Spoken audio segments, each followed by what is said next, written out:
पश्चिम बंगाल के एलओपी शुभेंदु अधिकारी ने कहा, मैं यहाँ स्वामी विवेकानंद को श्रद्धांजलि देने आया हूँ। वह हमारे आदर्श हैं और उन्होंने साफ कहा था कि आपको गर्व से कहना चाहिए कि हम हिंदू हैं। एक हिंदू होने के नाते मैं यहाँ आया हूँ। स्वामी विवेकानंद को अपनी श्रद्धांजलि और प्रणाम करता हूँ। युवाओं को बंगाल से बचाने और भारत को मजबूत करने के लिए आगे आना चाहिए। गर्व करे बोलो आमी Hindu.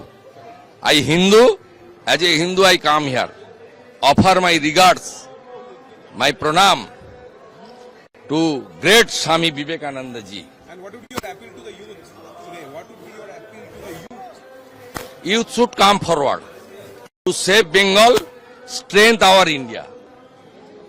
In a book wrote by Bhagini Nivedita, that her original name is Margaret Elizabeth Nobel. The Queen of Adoration was his motherland.